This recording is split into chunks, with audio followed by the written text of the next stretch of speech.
ఈరోజు మనం చేనేత కార్మిక సంఘం యొక్క ఆధ్వర్యంలో అట్లే సిఐటి సంఘీభావంతో ఈరోజు ఈ ధర్నా నిర్వహించడం జరిగింది. ఈ ధర్నా సందర్భంగా కూటమి ప్రభుత్వం అధికారంలోకి వచ్చిన తర్వాత చేనేత కార్మికులకి అనేక వాగ్దానాలు చేసింది.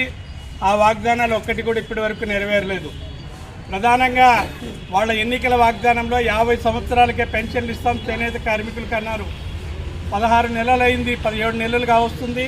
ఇంతవరకు కూడా అతిగతి లేదు పెన్షన్ల పైన. అట్లాగనే ఈరోజు మొన్ననే వర్షాలు వచ్చాయి. ఈ వర్షాలు వచ్చిన సందర్భంగా చేనేత కార్మికుల యొక్క గుంతల్లో నీళ్లు దిగాయి. చేనేత కార్మికులు తమ వృత్తిని చేసుకోవడానికి లేకోకుండా నీళ్లను ఎత్తిపోయడం కూడా జరిగింది. దాన్ని ఏడీ గారు ఇక్కడికి వచ్చిన తర్వాత ఎన్యూమరేషన్ చేశారు. ఇంతవరకు కూడా ఎన్యూమరేషన్ చేసిన తర్వాత ఇప్పటి వరకు కూడా కనీసం వాళ్లకు మేము ఇది నీళ్ళు వచ్చినాయి, నష్టపరిహారం ఇస్తున్నాం అనేటువంటి మాట ఇంతవరకు కూడా చేనేత కార్మికులకు తెలియజేయలేదు. మొన్న తుఫాన్ సందర్భంగా మళ్ళీ రెండోసారి మరి వాళ్ళ గుంతల్లోకి నీళ్ళు వచ్చాయి. ఇప్పటికైనా ఎన్యూమరేషన్ చేసినటువంటి మొగ్గాలన్నిటికి కూడా నష్టపరిహారం ఇవ్వాలని చెప్పి మేము ఈ కూటమి ప్రభుత్వాన్ని డిమాండ్ చేస్తున్నాం చేనేత కార్మిక సంఘంగా. అట్లాగనే ఈరోజు 250 యూనిట్లు ఉచిత విద్యుత్ ఇస్తామన్నారు. ఏమైంది 250 ఉచిత యూనిట్ విద్యుత్ అని చెప్పి ఈ సందర్భంగా ఈ కూటమి ప్రభుత్వాన్ని అడగదలుచుకున్నాం.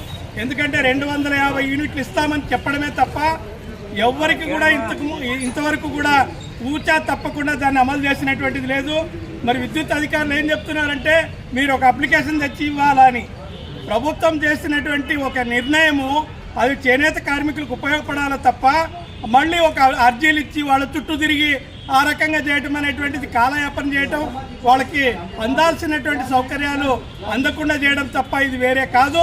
కాబట్టి ఇప్పటికైనా 250 యూనిట్ల ఉచిత విద్యుత్తు చేనేత కార్మికులకు అందరికీ ఇవ్వాలని చెప్పి కుటుంబ ప్రభుత్వాన్ని మేము డిమాండ్ చేస్తూ ఉన్నాం.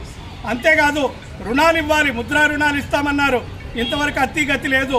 2 లక్షల రూపాయలు, 1 లక్ష రూపాయలు సబ్సిడీతో రుణాలు ఇస్తామన్నారు ప్రతి చేనేత కార్మికులకి. దానికి కూడా అతిగతి లేదు. ఈరోజు మరి అంతో ఇంతో చేనేత గుర్తింపు కార్డులు అందరికి ఇవ్వాలి, కొంతమందికి మాత్రం ఇచ్చి మిగతా వాళ్ళకి ఇవ్వకుండా ఉన్నారు.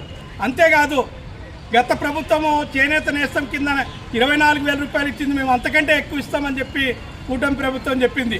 కానీ ఆ చేనేత నేస్తం కింద కాదు కదా, మిగతా ఏ సౌకర్యాలు